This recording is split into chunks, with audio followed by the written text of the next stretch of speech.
My name is Jasmine Mithani, and I am the data visuals reporter at the 19th.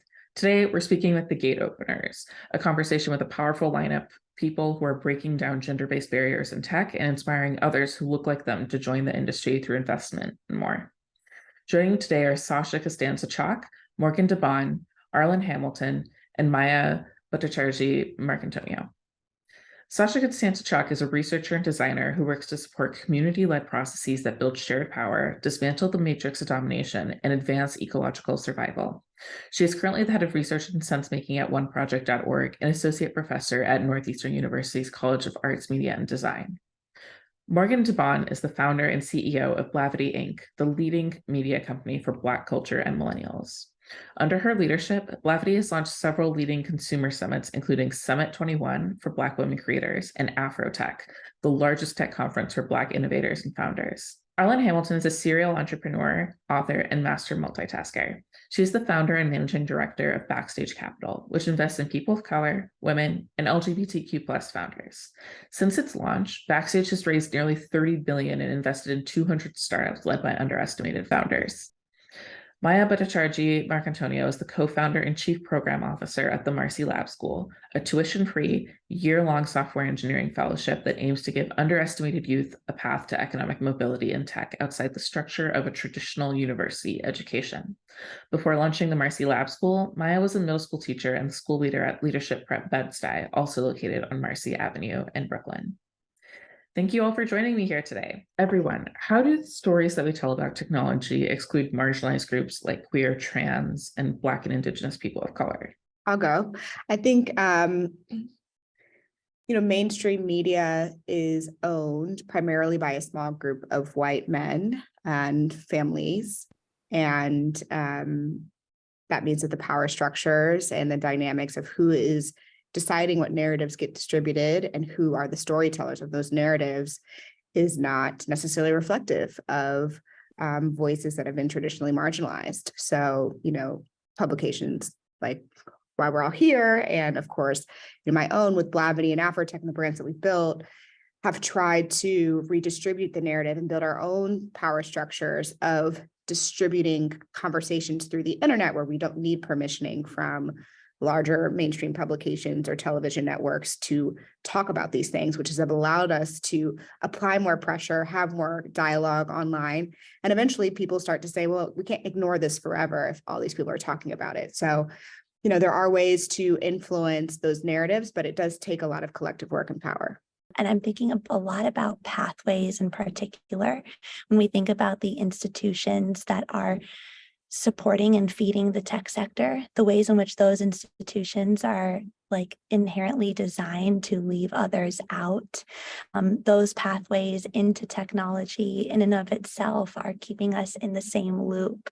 And so I'm just really grateful to be in a position of thinking about, like Morgan said, how we're redistributing our inherent beliefs about the people who are worthy of being in those spaces and how we are supporting people and thinking differently about what it means to be in positions of power and those who are worthy of being in positions of power.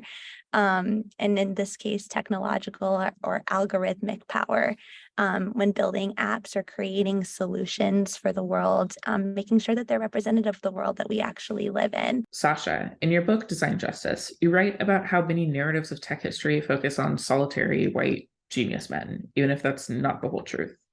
What other myths about technology and innovation have perpetuated throughout our society? So basically all of these counter histories get erased by corporate narratives. So there's the founder myth. There's also the mythology that technology is neutral.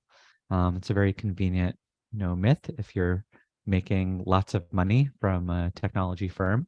And the other myth that I think is a really important one is the idea that when technology exhibits bias, we just need to make it more inclusive. And a good example of that would be facial recognition technology. So, in a previous role where I was the head of research at the Algorithmic Justice League, which was founded by Dr. Joy Buolamwini. Dr. Buolamwini, together with Timnit Gebru, have this paper called Gender Shades, where they technically demonstrated skin tone disparity in the accuracy of facial recognition technology. So there's a combined skin tone and gender disparity in the accuracy of these systems. Black women, their faces are least likely to be recognized by facial recognition systems, basically. And after they demonstrated this, there was a lot of people saying, oh, well, we just need more data. We just need to make the systems a little bit better. They need to be more inclusive. But the problem is that the ways the technology is then deployed continues to harm people at disparate rates. So if facial recognition technology is being, used on remote proctoring systems like eProctor, and students at home who have darker skin aren't recognized by the system as being looking at the screen the way they're supposed to be, and they're being falsely flagged as cheating on tests that are remote. The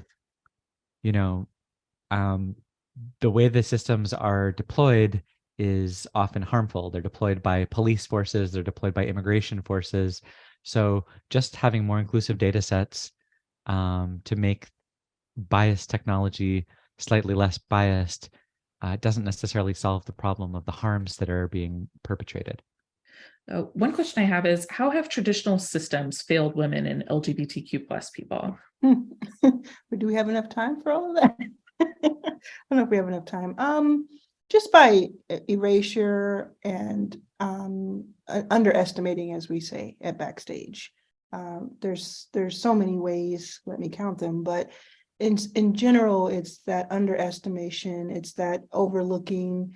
I think of things as small as like traveling for work and going to these hotels and everything being built for men, essentially, because they're the ones who are traveling for business, but that's not the case. So it just kind of reminds me it's reflected in the same way.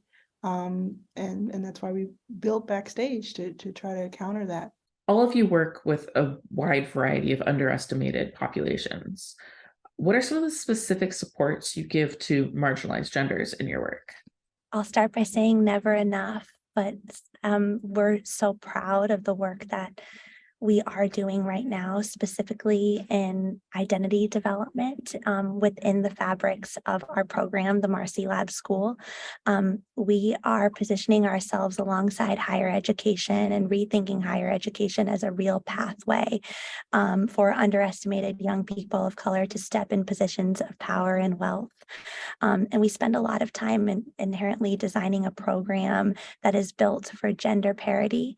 We've built cohorts of students that are 100% young people of color, 50% who identify as non-male, and we've built a ton of thoughtful programming into our curriculum, including conversations about gender and sexuality and what it looks like to stay whole as we step into positions of power and wealth.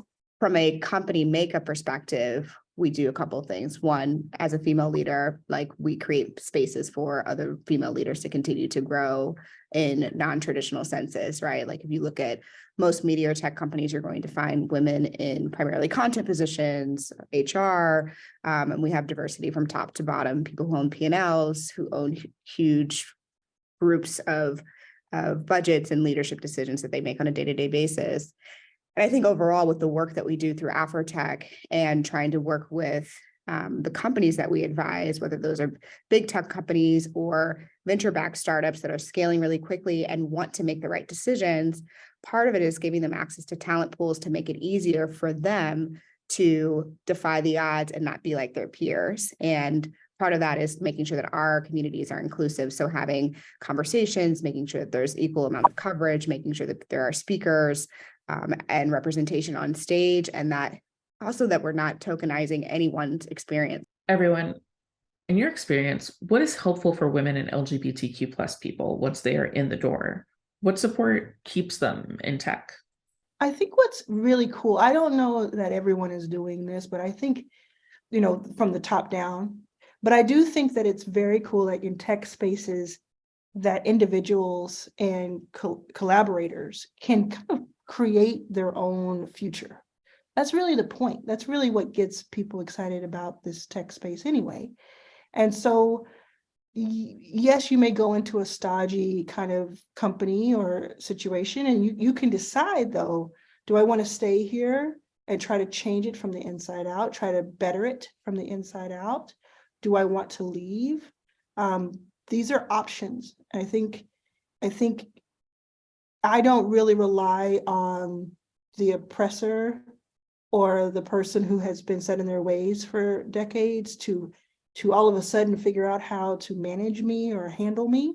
I instead figure out what can I create within this space, and how can I break the ceiling, break the, get out in the atmosphere here, and change the space. So I mean, I'm sure there's a list of things that companies can do, but I really think it's the individual's role to make the space hospitable for themselves. Yeah, I mean, there's so much that's exciting that's happening. I would say, one thing that's going on is there are a lot of important initiatives that are around inclusion, in terms of who gets to be at the table, who gets training and legitimacy and access to networks and access to capital, who gets recognized as creators of technology. And so there are a lot of great, efforts like, Black in AI, or Lesbians Who Tech.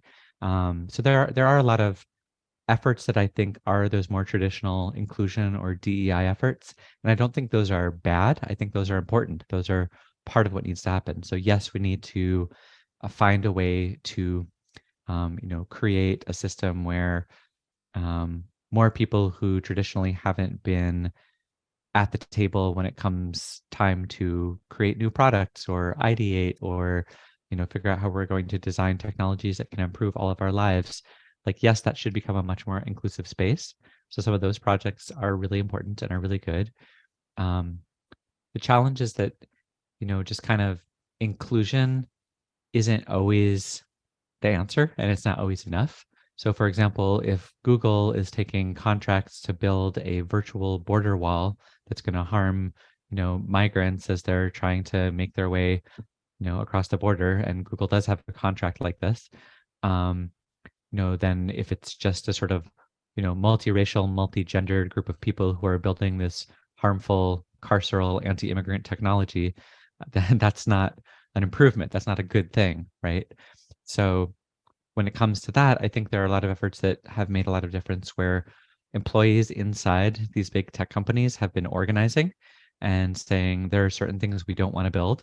And also there's certain policies that we don't want to support at our companies. So for example, as Me Too was gaining a lot of steam and visibility, there were a lot of employees at Google who organized to say, hey, there's a kind of a culture of impunity around sexual harassment inside Google. And so you had a massive walkout of thousands of Googlers from, from locations all around the world, to really kind of push the company to change the way that it was handling, sexual harassment claims and whatnot. When I think about what it looks like to stay in the door once your foot is in the door, like have enough strength to keep walking through that door and walk from the door to the table and pull up a chair behind to that table. Like I come back to community as being the thing that we try and wrap our young people walking into software engineering careers around.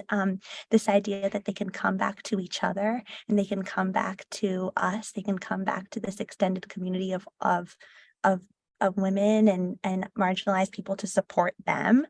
And then the other things I would say are just like real tangible skills, like really, really making sure that they feel equipped to be able to take their learnings and apply them to any other challenge that comes their way. And so when we think about like curriculum and what we can be building here, like specifically, like how are we equipping all of our engineers with the tools that will help them not just stay relevant to what's on the market, but will like help them solve any problem that comes across their desk, or know how to handle that like microaggression from a manager and how to like be able to continue to show up.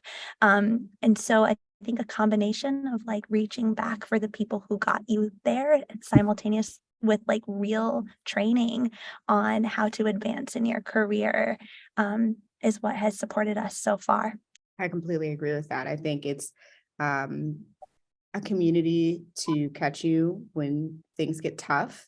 Everyone faces challenges, but there's no doubt that people part of the LGBTQ community experience it more, especially if you are intersectional and you've got so many different things going on. So having people who outside of work, frankly, that are going to be able to help you think through different responses and how you're going to manage it, when to shake it off and when to say, I'm not shaking it off and I'm going to address it. And then internally, I think that looking for mentors, advisors, internal champions who are visible and or are visibly allies, they have made it clear that there's safe spaces for you to have dialogues and conversations. I think that's really helpful. And for those of us who are watching, who are people leaders and are in the power positioning of hiring and promoting, making sure that you're considering having executives with decision-making power outside of HR who are in the business and the technical fields that are making business and operating decisions, who identify and are willing to be a advocate, because you can identify and not want to have the extra burden and extra labor of something else, and that's fine too, right? But there are those who want to be active, and I think that inviting them, acknowledging that and saying, this is a privilege that we as an organization are willing to receive. What can we do to support? And listening to their feedback and ideas. Maya, your experience as a teacher showed you that traditional systems of higher education were failing students of color. What experiences were you hearing, and what does Marcy do differently? I think what Marcy does differently is that we're really trying to support our young people with the inherent belief that they are capable of the wild, extraordinary, bold, audacious goal of being able to walk into a six-figure job within 1 year in the tech sector if they're given the support that they deserve. And so what Marcy does differently is I think what's different about our institution as we're building higher education is that every single adult who works in this building fundamentally believes that to be true. And I think that's one thing that we're doing differently. And on the second side is that we've built a curriculum and an experience that is equal parts software engineering, fundamental and technical skills, and just as equal part leadership development, racial identity development, conversations about gender and sexuality, mindfulness, well-being, where our fellows walk into the building every morning and they sit down and they meditate and they write their future state and their affirmations, and they practice gratitude, and then they jump into rigorous study. But they're also reading James Baldwin, and they're also talking about systems of privilege and power, and Beverly Tatum's analogy of the smog, and sharing their mosaics of me, where they're answering the question, who am I, what brought me here, and why am I amazing? Morgan, you're passionate about mentoring Black small business owners, many of who are women.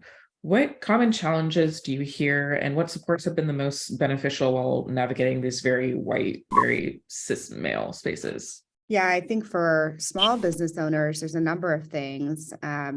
Most small business owners have one employee, which is themselves, and that is not sustainable. Like, it adds so much burnout, and that a lot of people become entrepreneurs because of necessity. They have a desire to solve a problem they believe is not solved. They want to manage their own hours. They want to take care of their family and have flexible work life.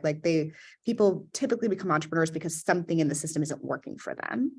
And then they get into being a small business owner and they realize, oh man, this is tough. And my mental isn't great. And I might be making less money, or it's less consistent. So it's not stable. And I see that a lot with small business owners, especially underrepresented small business owners, women, LGBT, across the gamut. And I think that figuring out how to have financial institutions help create working capital opportunities for small businesses so that they can fill the gap. They have great ideas, they have great operations, but they need a couple of extra months of cash flow so they can make that hire, who will then pay for themselves.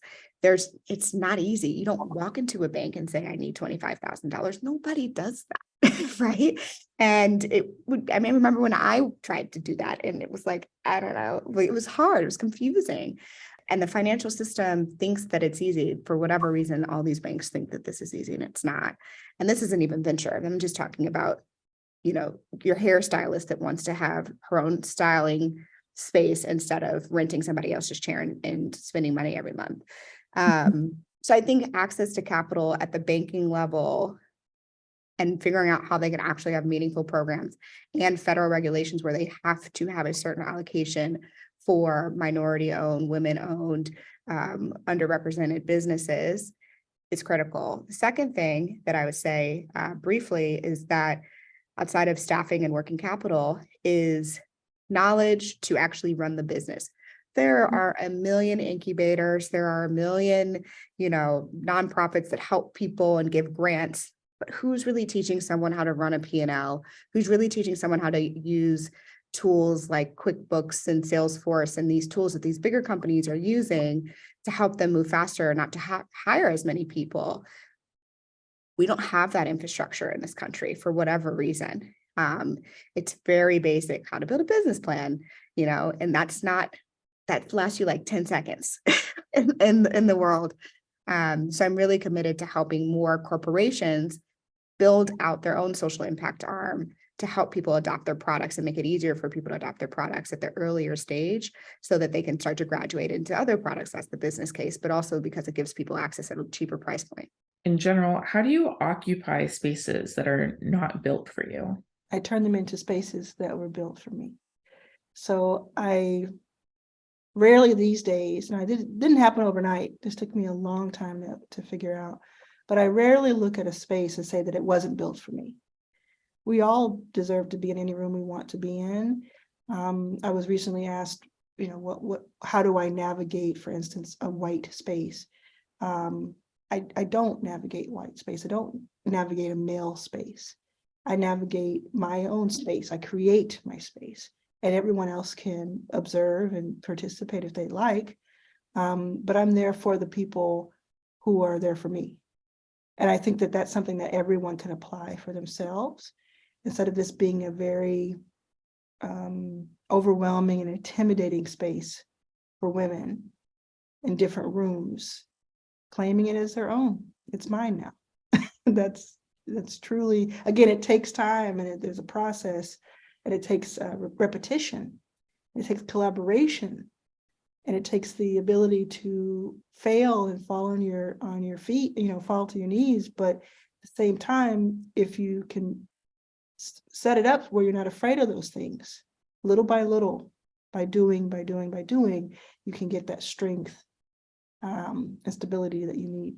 I have had my own journey with figuring out how to navigate the power structures of mostly men, white and Asian men.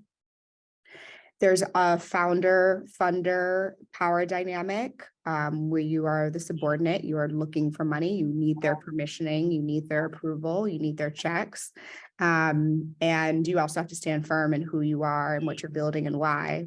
And then, the bigger your company gets, the more power you get, then you wind up in boardrooms, right? And I'm in boardrooms a lot with mostly men making $20-30 million a year as corporate executives. And you have to sit there and stand in your power, right? You have to sit there and say, one thing is not like the other. That's me. And therefore, my perspective, it's supposed to be unique. It is different. And that's actually why I'm in this room, is like the thing that makes me unique is the thing that also allows me to provide contribution in a unique way to these people who have said, I actually want to listen and give your perspective. And I think a lot of it is self-work. It has been for me, which is saying, I am here. If I was not supposed to be here, I wouldn't be here. So because I am here, I'm supposed to be here. And so let's walk into this conversation mentally as equals and try to focus on the work. There was a time when I would get just caught up in what am I wearing? Do I look this way? Should I wear the startup uniform? Do I wear the boy uniform? Do I do this? Do I do that? And it was exhausting, you know? And as I've grown in my own power, I've been able to say, honestly, I'm gonna wear whatever I want because I've got a good business and I've got a good team and we solve good problems and we're doing the right thing and we're really good at it. So you don't want to be a part of this, that's on you. You know, you're missing the boat. And caring a little bit less about what everybody thinks. Yes. To all that Morgan has shared, and similarly, like still on that journey. I there's like so many ways in which I think as a child of immigrants, and my family is from Kolkata in India, and just like grew up across two very different nations and different worlds. Like I, on a regular basis, am like so acutely aware that like I am standing on the shoulders of like my ancestors. I have like so many personal reminders. I have like a doorway to India on my wrist, and lots of just moments of deep like commitment to serve and to stand on the shoulders of like those that came before me. Similar to Morgan, like it is, the power dynamics are alive and breathing in every way, shape, and form of every moment and day as a female of color founder, and trying to navigate that. Like the biggest gift for me has actually been in like providing myself with as much spaciousness as I can to feel the weight of all that comes at the amount of assumptions as like a soft-spoken woman that come towards me. Based on all of your experience, what are some of the key parts of a welcoming tech workspace for marginalized groups, particularly marginalized genders? Well, I think in the best case, what happens is resources are made available for people in marginalized communities to organize their own spaces or organize our own spaces, you know? So I think, why is it that, you know, there's so much resources very rapidly made available to create a new sort of, co-working spaces or new, startup incubators or spaces like that, without having a justice, equity, diversity, and inclusion lens at all. I think it would be great to see more spaces set up that were organized by and for women, BIPOC folks, LGBTQIA plus folks, disabled folks, and people at the intersections. More spaces, and I mean physical spaces like sites, locations are really important. It's important to be able to have a place you can go and have a community of people around you that that you can build community with, as you go on that path of trying to say, oh yeah, let's we'd like to invent a new product or application, or we'd like to explore, or even just like kind of learn and hack together. And there is a tradition of that. There's a whole wave of feminist maker spaces, of Black and Latinx owned spaces, like physical locations. There's a couple in the Bay, there's a couple in New York, there's a couple in different cities have organized these types of spaces. But I think we need to see a lot more of that.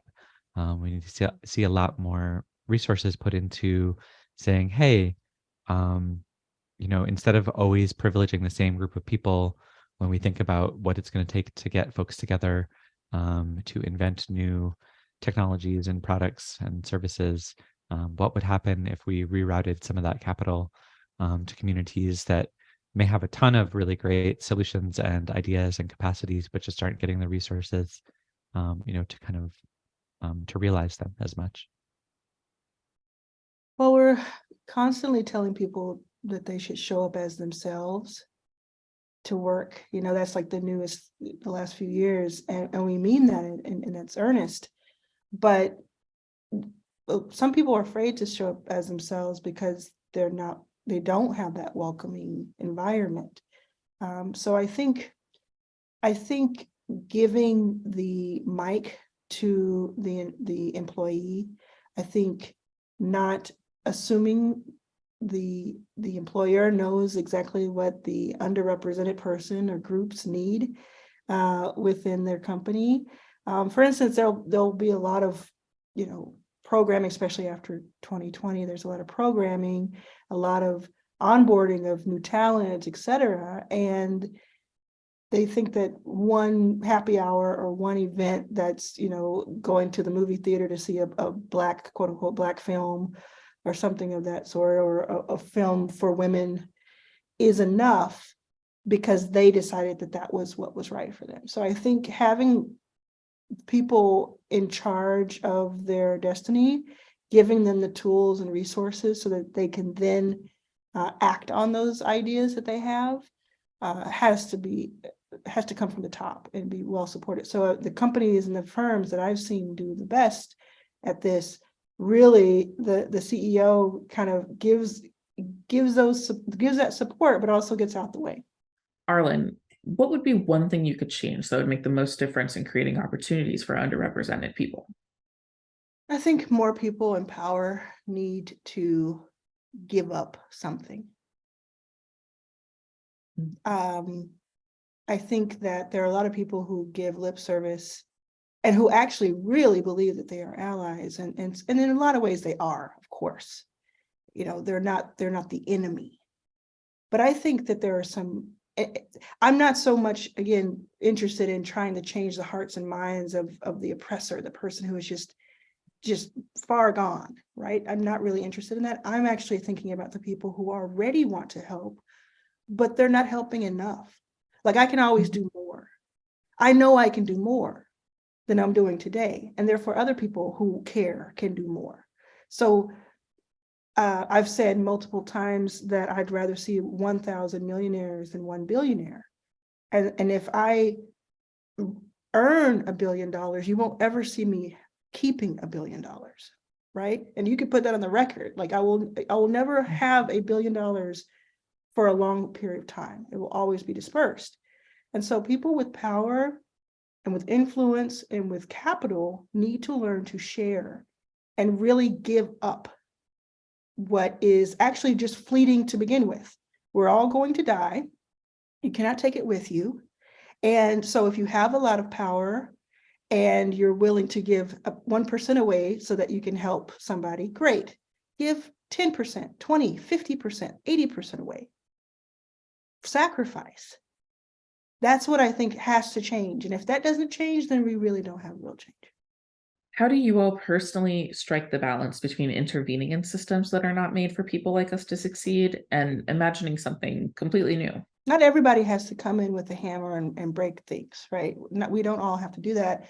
And some of it is most of it is a process over a long time. I've been working at Backstage for 12 years, really, even though we've been officially a company for 7.5 years. It's little by little. So it's about just sort of envisioning the world you want to see, and then understanding what you have to do with the power you have today to get there. So you map this out, and so they work in tandem. What is true today and what could be true work in tandem, and you're walking towards each other is really how I imagine it. I mean, I physically envision it. Well, I think that both are really important, and it's kind of like what role do you want to play as a person? We constantly need to, stop the harms of old harmful systems, while we also need to make space and hold space and create space to envision the more liberatory and beautiful possible futures that we know we need to build. One of my favorite projects right now is very much in the kind of speculative futuring space. I co-created together with Joana Varone, who's the director of Coding Rights, which is a Brazilian hacker feminist organization, and Clarote, who's an illustrator from Berlin, we created this project called the Oracle for Transfeminist Technologies. And it's basically a card deck, like a tarot deck, which provides you with a series of prompts around values and everyday objects and particular types of situations and communities dealing with those situations.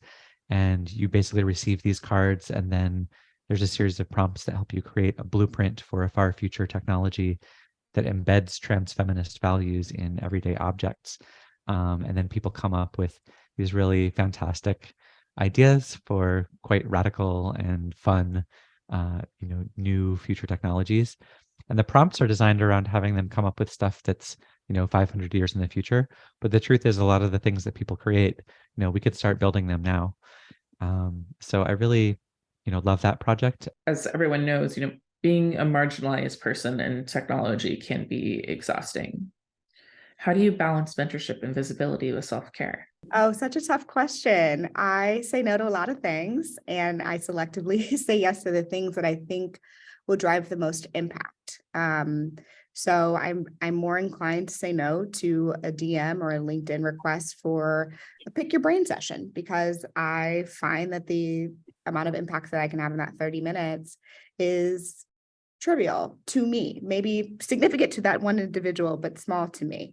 I would say yes to things like this because I know it's 30 minutes to many, right? And that is meaningful to me. And I also try to serve people who otherwise wouldn't have access to these conversations. And then lastly, as it relates to my stability, I ebb and flow. I go through weeks of, I don't want to do anything. Don't ask me to do anything outside of my executive job as chairman and CEO. I don't have the time because I want to go spend time in my garden and it's spring. And then I have it's season. I need to be out there. It is a part of my responsibility to be visible. And I just let myself have that ebb and flow. I don't expect it to be constant. And I communicate with my team. I communicate with my co-founders. I communicate with my board. I communicate with my family, and everybody knows, is she on or is she off right now?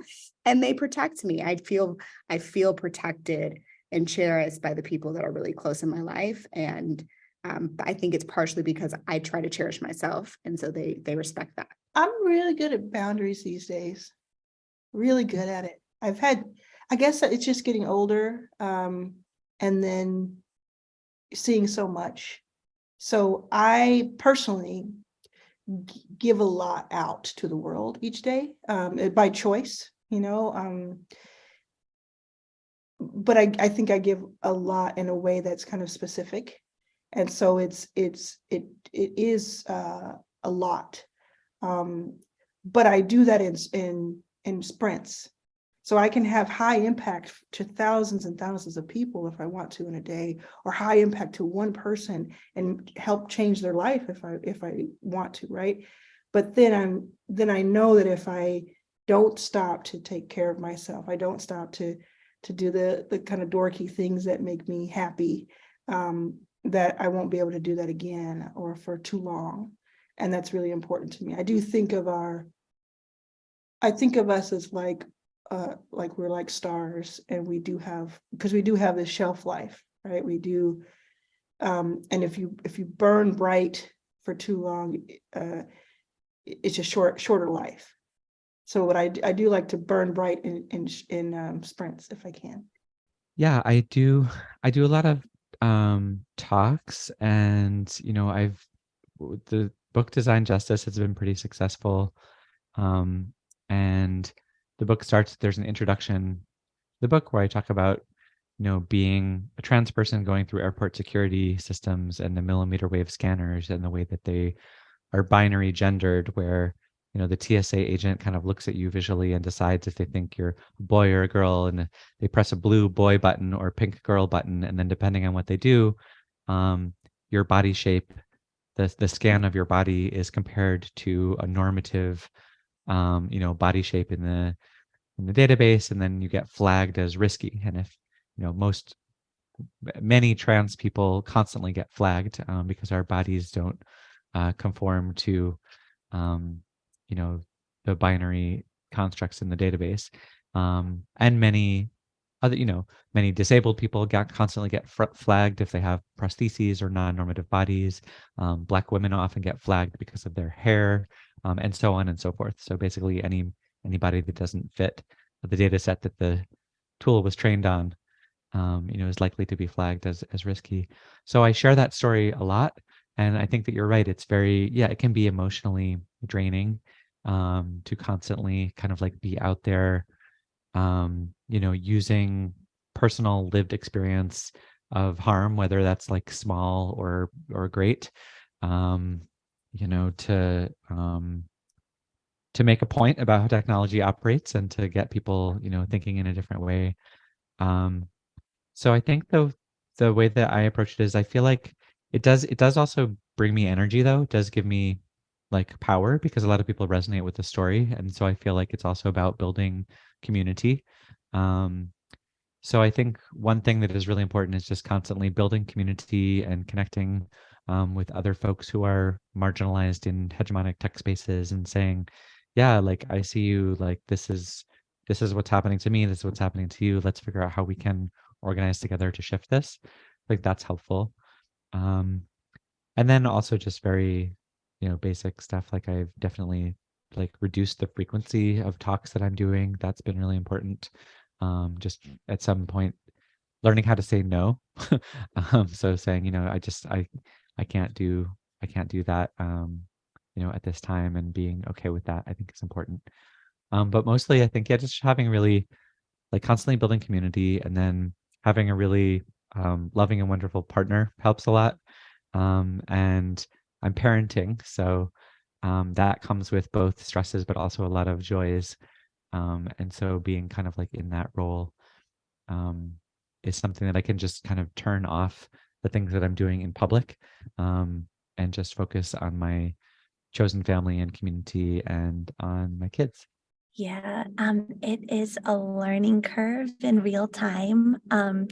As always a teacher, always a learner. And I think that um, the self-care is something that I'm learning in real time, like really starts and ends with um, our students.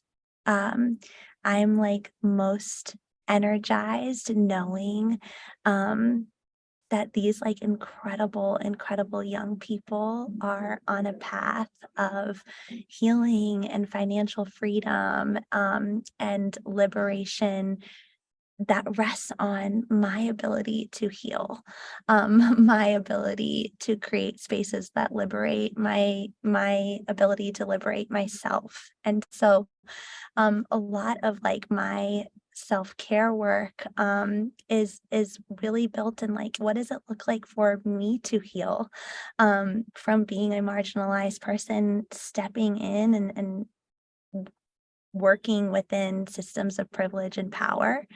um Similar to Morgan, like for me it starts with like stillness. I'm still learning. I think Morgan is more ahead of me of like what it looks like to say no to some things in service of myself or in service of like a long-term vision.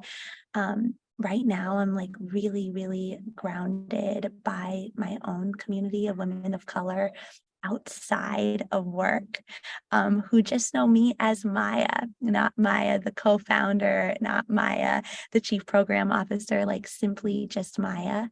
I spend a lot of time like writing, breathing, processing, and building strength to continue to create a system that is unlike one that exists out there. And then, yeah, just like a lot of failure in the self-care space, honestly. I'm learning right now at the young age of 33, like just how much my ability to do this work sits on my ability to create space for myself to just like breathe and exist and live. And that is a question that I'm currently answering, but I'm getting, I think, better at day to day with small practices. like morning meditations, long walks, listening to music and walking around the city that makes me feel so small, and coming back to my community in Harlem, the people that raised me in India, and reminding myself that like all of these walls that I'm hitting, if turned on their side, become bridges. And if I can have enough strength to meet that wall, then I have the capacity to turn it into a bridge for all the other people that I'm trying to help get across it. Finally, what are you most hopeful about for the future? I think that what keeps me optimistic and hopeful is definitely just kind of watching new generations take up and push forward the level of analysis and critique, but also vision and desire to build something different. I really, that's maybe that's a cliche, but I think that the next generations are doing pretty amazing stuff, and I'm excited to see, what's going to happen and where they're going to take it. I'm kind of a realist, so I'm not really hopeful that things are going to just turn around. Everybody's going to figure it out all of a sudden. But I do really enjoy the thought of the individual. The individual can do so much. I may never know their name. I won't know most of their names. They may never know mine. But each day we can add to the positive. We can add to forward momentum. And we can just grab a bit of joy for ourselves each day. And so that keeps me going. It's really, really tough with everything that goes on a daily basis, that we with technology see more and more of in real time. I think that's something that none of our ancestors ever had to experience, although we of course have not experienced a lot of the terrible things that our ancestors, all of us, have experienced. But I just like kind of look for the good in people that I know exists, and that individual determination for their own brighter day collectively. I look forward to that. I mean, I think the kids are all right. Like I recently did do a one-on-one call with a young woman who's going to Rutgers in the fall. And she had a little anxiety of what am I going to do? What am I going to major in? I need an internship. And I'm like, sis, you are fine. Like you are light years ahead of the rest of us. Like, she's already volunteered at her mosque and done all these really incredible things at 18. And I am just so grateful and energized that this next generation has picked up the baton aggressively and they are not slowing down, and they're defying so many social constructs. Us as the adults in the room are going to have to rethink these systems. We have to, because they're going to break it anyways. So they either break it and we fix it, or we set it up so they don't break it. And I'm really excited. I'm very grateful that they've, for whatever reason, have become this ambitious and resilient and such an advocate for the people. All of the beauty and the brilliance, walking full speed into the tech sector.